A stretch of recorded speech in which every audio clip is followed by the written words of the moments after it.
अस्सलाम वालेकुम आदाब दोस्तों। हम इस रमजान रोज आप तक एक वीडियो पहुंचा रहे हैं जिसमें हम बात कर रहे हैं कुछ ऐसी जो इतिहास के पन्नों में लिपटी हुई है, जिसके बारे में बात करनी जरूरी है। हमने पिछले कुछ वीडियो में आपको बताया कि किस तरीके से हिंदुस्तान में इस्लाम का उदय हुआ, कैसे भारत में इस्लाम पहुंचा। इसके अलावा हमने आपको ये बताया कि किस तरीके से भारत देश में पहली मस्जिद बनी, किसने तामीर करवाया। इसके अलावा हमने तीसरे वीडियो में आपको बताया कि किस तरीके से सूफी लोगों ने जो है इस मुल्क के लिए, इस मुल्क में बड़ा काम किया और कहा जा सकता है हिंदू मुसलमान यकजहती के साथ साथ इस्लाम के फरोग के लिए शानदार काम किया। चौथे रमजान के दिन हम आपके बीच एक ऐसी कहा सकता है कहानी, एक ऐसी सच्चाई लेकर के सामने आए हैं जिसके बारे में शायद बात नहीं हो पा रही। आज हम बात करेंगे एक ऐसे मुद्दे के ऊपर, एक ऐसी शख्सियत के ऊपर जिसके बारे में पिछले कई दिनों से सरजमीन हिंदुस्तान में खूब सारी चर्चाएं हैं। एक नाम जिनका नाम था औरंगजेब। औरंगजेब एक बादशाह, एक ऐसे बादशाह जिस पर एक मूवी हाल में बनाई गई जिसका नाम है छावा। छावा मूवी ने जिस तरह की कहानी गढ़ी, इस पर काफी ज्यादा जो है अब वो सियासत होने लगी है। और हाल के दिनों में कुछ नेताओं ने औरंगजेब को लेकर के, एक मुगल शासक को लेकर के ऐसे बयानात दिए हैं कि खूब सारी चर्चाएं उनके नाम पर होने लगी। लोगों ने औरंगजेब को एक क्रूर राजा, एक क्रूर बादशाह के तौर पर पेश किया है, एक जालिम बादशाह के तौर पर, एक ऐसे बादशाह के तौर पर जिन्होंने हिंदुस्तान में मंदिरों को तोड़ने का काम किया। लेकिन क्या सच्चाई यही है? आज हम बात करेंगे औरंगजेब की जिंदगी के बारे में, उनकी जिंदगी से जुड़ी कुछ ऐसी कहानी के बारे में जिसे न शायद आपको मीडिया बता रही है और ना आज के इस दौर के मॉडर्न इतिहासकार बता रहे हैं। न जाने उन्हें किस बात का डर है, न जाने वो क्या सोचते हैं। लेकिन आज हम इस मुद्दे पर बात करेंगे कि क्या औरंगजेब सच में एक जालिम बादशाह थे या एक मजबूत शासक जिन्होंने प्रशासनिक सुधार किए। प्रशासनिक सुधार बहुत मायने रखता है। आज हम इस मुद्दे पर आपके बीच रूबरू हैं। जब भी औरंगजेब का नाम आता है तो उनकी छवि एक कट्टर शासक के रूप में बनाई जाती है। कहा जाता है कि उन्होंने कई मंदिरों को गिराया, जजिया टैक्स कर लगाया, हिंदुओं पर अत्याचार किए। लेकिन क्या यही पूरी कहानी है? यही पूरी सच्चाई है? क्या फिल्मों और व्हाट्सएप यूनिवर्सिटी के जरिए जो इतिहास हमें पढ़ाया जा रहा है, हम तक पहुंचाने का कार्य किया जा रहा है, क्या वो सही है या उसे किसी खास दृष्टिकोण से हम लोगों तक या आप लोगों तक पहुंचाया जा रहा है? आज हम आपको उन ऐतिहासिक तथ्यों से परिचित कराएंगे जो यह साबित करते हैं कि औरंगजेब एक मजबूत प्रशासक थे जिन्होंने सत्ता के संतुलन के बनाए रखने के लिए कठोर लेकिन प्रशासनिक फैसले लिए। जो फैसले अगर वो ना लेते तो शायद वो इतने लंबे अरसे तक हिंदुस्तान में राज न करते। बात औरंगजेब की जिंदगी की जाए तो उनका जन्म 3 नवंबर सन 1618 ईस्वी में दौलताबाद में हुआ।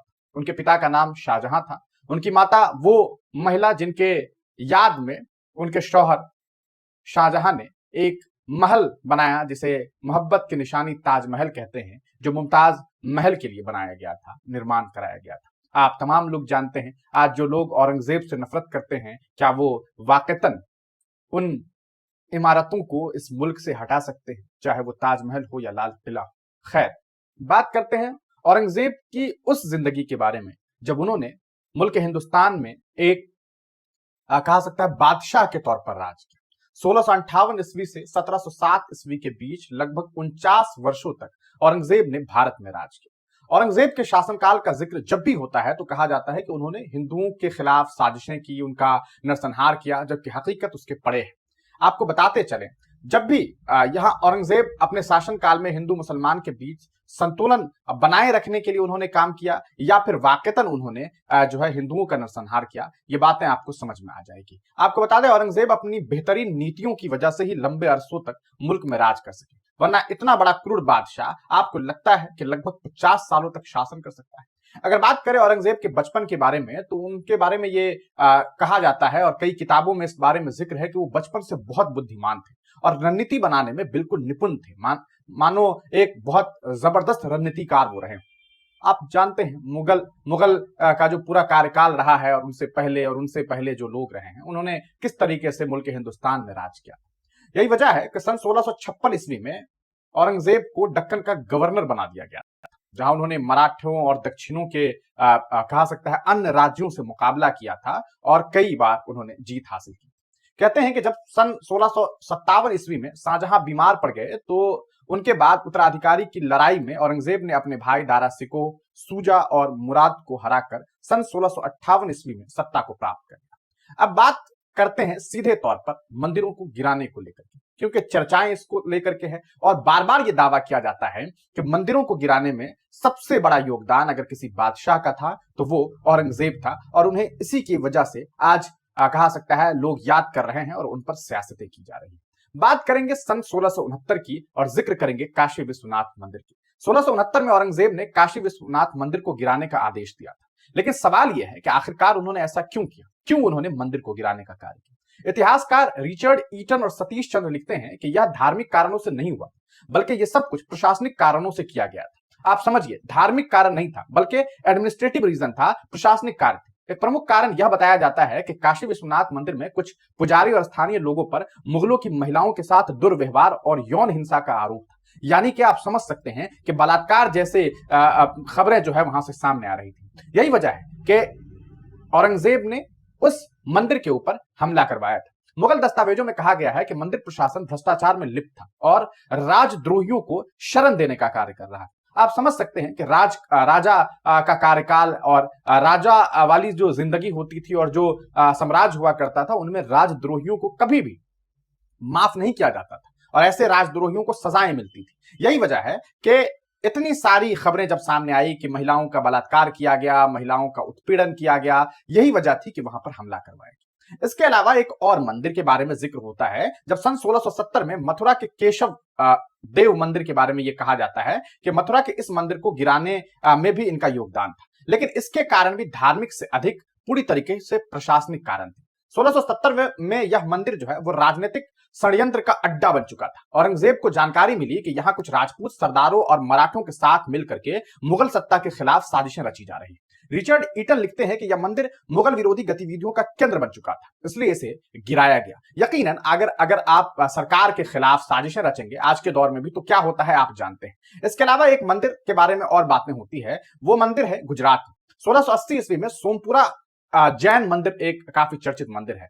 गुजरात के इस प्रसिद्ध जैन मंदिर को गिराने की वजह भी यह बताई जाती है कि यहां मुगल प्रशासन के खिलाफ विद्रोहियों को हथियार और संसाधन दिए जा रहे थे। कुछ दस्तावेज बताते हैं कि यह स्थान हिंदू मुस्लिम विद्रोहियों का गढ़ बन चुका था, यानी कि यहां पर साजिशें रची जा रही थी। अब सवाल यह है कि क्या औरंगजेब ने सिर्फ मंदिर तोड़े या बनवाए भी थे? आप इस मामले को समझिए। आपको हमेशा यह कहानी बताई जाती है कि औरंगजेब ने तो मंदिरों को तोड़ने का कार्य किया, लेकिन आज हम आपको बताएंगे कि आखिरकार सच्चाई क्या है। इतिहासकार बाबा साहब पुरंदरे और ऑड्रे ट्रस्के लिखती हैं कि औरंगजेब ने कई मंदिरों को संरक्षण भी देने का कार्य किया था। सन 1681 ईस्वी में उज्जैन में एक महाकालेश्वर मंदिर है, उनको इन्होंने अनुदान दिया। इसके अलावा सन 1685 में चित्रकूट के राम मंदिर के पुजारियों को भूमि देने का कार्य औरंगजेब ने किया। 1667 में जैन मंदिरों को कर से छूट दिया, यानी कि टैक्स जो है उससे छूट दे दिया था। गुवाहाटी में एक मंदिर है, असम के गुवाहाटी में कामाख्या मंदिर है। इससे लूट से बचाने के लिए मुगल सेना तैनात की गई थी। जब लूट की खबर सामने आने लगी तो वहां पर मुगल ने अपने सेनापतियों को वहां पर लगाया, अपनी सेना को लगाया कि उस मंदिर की हिफाजत की जा सके। औरंगजेब ने अपने शासनकाल में कई मंदिरों की हिफाजत की थी। उन्होंने मंदिरों को दान दिया, इनकी मरम्मत के लिए धन प्रदान किया। एक इतिहासकार है JN सारदेसाई, उन्होंने अपनी किताब मुगल साम्राज्य का इतिहास में यह लिखा है कि औरंगजेब ने बनारस के काशी विश्वनाथ मंदिर को 50,000 रुपए का दान दिया था। आप सोचिए ये किस जमाने की बात है, आप सोच करके देखिए, ये 17वीं सदी की बात है जब 50,000 रुपए दान दिए, आज उसकी कीमत करोड़ों रुपए होगी। इसके अलावा औरंगजेब ने मंदिरों के निर्माण में भी कई बार सहायता की थी। उन्होंने मंदिरों के निर्माण के लिए जमीन धन प्रदान किया। एक अन्य इतिहासकार हैं RC मजूमदार, वो लिखते हैं अपनी किताब भारत के इतिहास में कि औरंगजेब ने उज्जैन के महाकालेश्वर मंदिर में के निर्माण में भी सहायता की थी। इसके अलावा बहुत सारे ऐसी मंदिर है जिनकी मरम्मत के लिए, जिनके कार्य के लिए, जिनको बनाने के लिए औरंगजेब ने कई बार सहायता की। अब सवाल यह है कि क्या औरंगजेब हिंदुओं के खिलाफ थे, क्योंकि उन्हें इस तरीके से बताया जा रहा है कि वो हिंदुओं के लिए एक विलेन थे। आपको चौंकाने वाला एक आंकड़ा बताता हूं। आंकड़े ये बताते हैं कि मुगल सेना में कुल 33% जो सैनिक थे वो हिंदू समुदाय से थे। अगर वाकई हिंदुओं से नफरत होती तो क्या आपको लगता है कि अपने सेना में 33% हिंदुओं को औरंगजेब शामिल करते? अच्छा, ये तो सिर्फ सेना की बात है। उनके प्रशासन में राजा जय सिंह, जसवंत सिंह, टोडरमल, मिर्जा राजा मान सिंह जैसे हिंदू जो हैं वो सबसे उच्च पदों पर थे, सबसे उच्च पदों पर। कई राजपूतों ने औरंगजेब की सेना में शामिल होकर के सेवा भी की। ये औरंगजेब थे। अच्छा, एक चीज जो बताई जाती है कि उन्होंने मंदिर को गिराया, लेकिन अगर मैं आपको यह कहूं कि उन्होंने मस्जिद पर भी कार्रवाई की, जी हां, मस्जिद के ऊपर भी कार्रवाई की। 1670 में गोलकुंडा में एक शिया इमामबाड़े को नष्ट करने का कार्य जो है वो औरंगजेब ने किया था। खबर ये सामने आई थी कि वहां से कर नहीं दिया जा रहा था, टैक्स पे नहीं किया जा रहा था। यह बताने की कोशिश की जा रही थी कि हमें कुछ मिल ही नहीं रहा है। पता चला कि जो एडमिनिस्ट्रेटर था उस इमामबाड़े का, उसने पैसे और धन चुरा करके जो है उसी इमामबाड़े के नीचे ग्राउंड में रखना शुरू कर दिया था। जासूसों ने इस पूरे मामले की जानकारी जब औरंगजेब को दी तो उन शासक ने यह हुक्म दिया कि ठीक है, जाओ और जाकर के उसे तोड़ो। और जब तोड़ा गया तो सारी चीजें जमीन के अंदर से निकली, तो उसे दिखाया गया और ऐसे लोगों पर कार्रवाई की गई। जामा मस्जिद में कुछ कट्टरपंथी मौलवियों को इन्होंने दंडित भी किया था, ऐसी भी खबर सामने आती है। आपको बता दें, इसके अलावा जो बातें सामने आती है वो ये कि मराठा, आप अभी महाराष्ट्र में क्या चल रहा है, महाराष्ट्र में जो सबसे बड़ा मामला अभी जो औरंगजेब को लेकर के, उनकी शासनकाल को लेकर के जो होती है कि भाई आखिरकार क्यों औरंगजेब का नाम लेते ही कुछ लोग जो हैं वो ये कहने लग जाते हैं कि अरे उनका नाम कैसे ले सकते हो।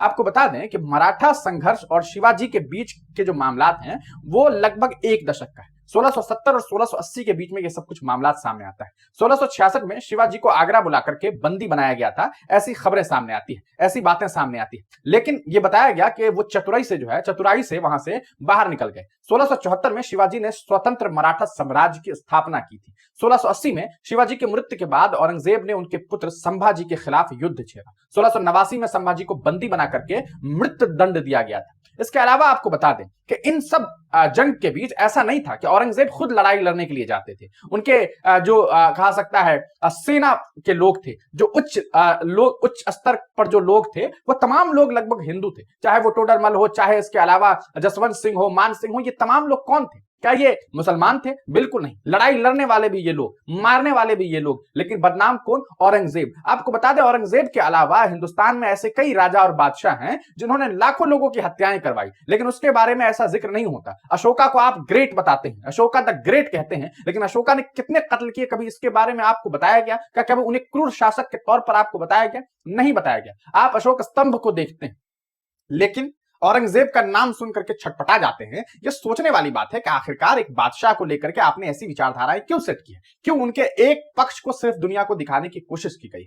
इसके अलावा अगर बात करें दक्कन अभियान और हिंदू सेनापति के अगर मामलात को मैं आपको समझाऊं तो आप इससे समझिए कि किस तरीके से जंग के जो मामलात हैं उसमें औरंगजेब शामिल नहीं थे, बल्कि उनकी सेना के कौन लोग थे, जरा इसे समझते हैं। 1680 और 1707 के बीच में दक्कन अभियान और हिंदू सेनापति के आप मामलात को जब समझेंगे तो आपको बातें समझ में आएगी। दक्षिण भारत में अभियान के दौरान औरंगजेब के लिए कई हिंदू सेनापति लड़े, जिनमें राजा जय सिंह, मिर्जा राजा मान सिंह और जसवंत सिंह प्रमुख नाम है। ये तीन नाम एक भी मुसलमान नहीं है। औरंगजेब ने दक्षिण के कई राज्यों को जीतने के लिए हिंदू राजाओं की सहायता ली थी, यानी कि हिंदू राजाओं ने उनके लिए काम किया था। जिस संभाजी को मारने की बातें कही जाती है, उनके भाई राजा राम को हराने के लिए भी हिंदू सेनापतियों की ही भूमिका अहम थी, यानी कि हिंदू सेनापतियों ने औरंगजेब के लिए लड़ाई लड़ी। एक दूसरा इल्जाम जो औरंगजेब पर लगाया जाता है कि उन्होंने हिंदुओं से टैक्स वसूलने का कार्य किया। क्या जजिया सिर्फ हिंदुओं पर लगाया गया था? क्या ये टैक्स सिर्फ हिंदू देते थे? 1679 में औरंगजेब ने जजिया कर लगाया था, जिसे बाद में आपको मालूम है कि अकबर ने हटा दिया था। लेकिन यह कर केवल हिंदुओं पर ही नहीं बल्कि सभी गैर मुस्लिम पर लागू था, जिसमें सिख, जैन, ईसाई भी शामिल थे।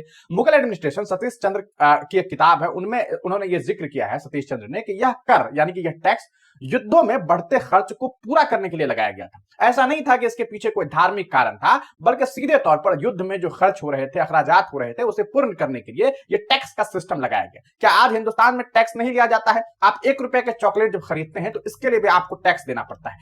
जब आप मरते हैं तो आप जो कफन खरीदते हैं अपने लोगों को दफन करने के लिए, उस कफन पर भी टैक्स जो है आपको देना पड़ता है। जब लोगों की मौत होती है और उनके अंतिम कहा सकता है जो उनकी अंतिम यात्राएं होती है, उस दरमियान जो अगरबत्ती, धूप बत्ती का इस्तेमाल किया जाता है, सरकार तो उस पर भी टैक्स वसूल रही है। लेकिन क्या आप इस टैक्स वसूलने की क्रिया को क्रूर बताते हैं? नहीं बताते, क्योंकि आपको एक नई कहानी और नई तस्वीर समझा दी गई है। व्हाट्सएप यूनिवर्सिटी ने आपको ऐसा ज्ञानी बना दिया है कि आपको सही ज्ञान समझ ही नहीं आ रहा है।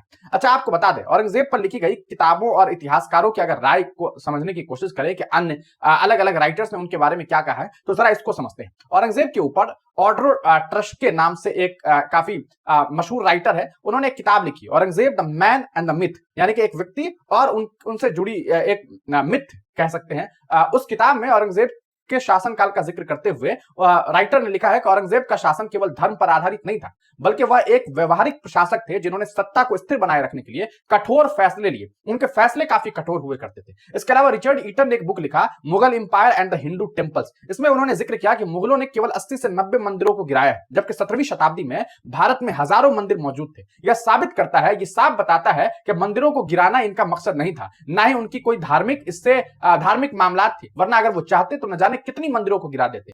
यह साफ तौर पर साबित करता है कि जो मंदिरें गिराई गई, जो मंदिरों को तोड़ने का कार्य किया गया, इसके पीछे वजह धार्मिक नहीं थी, बल्कि यह प्रशासनिक नीतियों का नतीजा था। इसके अलावा आपको बता दें, सतीश चंद्र ने एक किताब लिखी, मुगल इतिहास और सच्चाई। इस किताब में सतीश चंद्र कहते हैं कि औरंगजेब ने जितने मंदिर गिराए उतने ही मंदिरों को संरक्षण भी देने का कार्य किया है। औरंगजेब को केवल एक धार्मिक कट्टरपंथी के रूप में दिखाना इतिहास का एक तरफा समझने जैसा है। उन्होंने कुछ मंदिर गिराए जरूर, लेकिन इसके पीछे प्रशासनिक और राजनीतिक कारण थे। उन्होंने कई हिंदू राजाओं को अपनी सेना में उच्च पद दिए और कई मंदिरों को जो है उन्होंने संरक्षण देने का कार्य किया। तो यह पूरा का पूरा मामला है। क्या इतिहास को धर्म के आधार पर देखना सही है, या हमें तथ्यों के निष्पक्ष रूप से इसे समझने की जरूरत है? आपको हमने ये सारी बातें बता दी। अब आपको कमेंट सेक्शन में हमें बताना है कि क्या आपको वाकईतन ऐसा लगता है कि वो एक क्रूर बादशाह थे, एक ऐसी शख्सियत थे जिन्होंने कहीं ना कहीं हिंदुओं पर जुल्म और सितम किया, या वो एक ऐसे प्रशासनिक व्यक्ति थे जिन्होंने अपनी प्रशासनिक व्यवस्था को सही रखने के लिए एक कठोर फैसले लेने में कभी देरी नहीं की? यही वजह है कि औरंगजेब का जो शासन काल रहा है वो बेहद मजबूत शासन काल रहा है। तभी उन्होंने लगभग 50 वर्ष तक शासन किया और लगभग 88-89 साल की उम्र में उनकी मौत हुई। लेकिन इस दरमियान उन्होंने कई जंगें लड़ी और जंग जीती गई। आपको बताते चले, इस मुल्क में कई ऐसे हिंदू राजा बादशाह हैं जिन्होंने हजारों लाखों लोगों की हत्याएं करवाई, जिन्होंने धर्म के आधार पर भी इस तरह के फैसले लिए, लेकिन उनको लेकर के ऐसी जिक्र नहीं होती है। हमने औरंगजेब जो मुगल बादशाह थे उनको लेकर के तमाम बातें आपको बताई, उनसे जुड़ी इतिहास बताई। औरंगजेब के बारे में यह बताया जाता है, उन्हें औरंगजेब रहमतुल्लाह अलैह कहा जाता है। इसके पीछे वजह यह है कि वो बहुत दीनी इंसान थे। उन्होंने कुरान अपने हाथों से लिखा। आपको बताते चले, वो इतने जबरदस्त शख्सियत थे कि उन्होंने अपनी जिंदगी में टोपी बुनने का काम किया। जी हां, टोपी बुनने का काम किया और उससे पैसे एकत्रित किए और कहा कि जब मैं मर जाऊं, जब मेरी मृत्यु हो जाए, तो इन पैसों से मेरे लिए कफन खरीदना। इसके अलावा अपने खान पान और अपनी जिंदगी को गुजारने के लिए भी उन्होंने बहुत सारे कार्य किए, बहुत सारा काम किया और उससे पैसे वसूले और उस पैसे से अपनी जिंदगी को बसर की। कभी एडमिनिस्ट्रेटिव पैसों का इस्तेमाल उस लिहाज से नहीं किया जैसे आज के राजा बादशाह करते हैं, वरना आज तो हालात ये हैं कि लोगों ने अपने अपने नाम पर पीएम केयर फंड जैसी चीजों का इस्तेमाल किया है और भाषणें ऐसी दी जाती है कि मानो उनसे ज्यादा शरीफ इंसान, उनसे ज्यादा कह सकता है भोले भाले व्यक्ति कोई ना हो। औरंगजेब रहमतुल्लाह अलैह के बारे में हमने आपको पूरी जिंदगी से जुड़ी उनकी कुछ कहानियों को आप तक पहुंचाने का कार्य किया है। हमने आपको बताया कि किस तरीके से उन्होंने मंदिर अगर तोड़े तो मंदिर को निर्माण कराने का कार्य किया, उन्होंने मंदिर को बचाने का काम किया। आपको इस पूरी कहानी से क्या कुछ सीख मिलती है और आप इसके बाद क्या कुछ सोचते हैं, अपनी राय कमेंट सेक्शन में जरूर बताइएगा। हमें जरूर बताइएगा कि आप अगले वीडियो में और किस पर्सनालिटी के बारे में जानना चाहेंगे या किस चीज के बारे में जानना चाहेंगे। हम इस रमजान अगले 30 दिनों तक, हालांकि अब चार दिन गुजर चुके हैं, अब जितने भी रोजे बचे हुए हैं, हम हर रोज एक एपिसोड आपके पास लेकर के पहुंचेंगे और उसमें हम इतिहास के पन्नों को पलटने का काम करेंगे। आपसे हमें उम्मीद है कि आप इस वीडियो को जरूर शेयर करेंगे। हमने आपके लिए एक छोटी सी मेहनत की है, हमें उम्मीद है कि आप थोड़ा सा हमारे लिए जो है वक्त निकालेंगे और हमें सपोर्ट करते हुए हमारे चैनल को सब्सक्राइब करेंगे और इस वीडियो को ज्यादा से ज्यादा शेयर करेंगे। आप तमाम लोगों का बहुत बहुत शुक्रिया।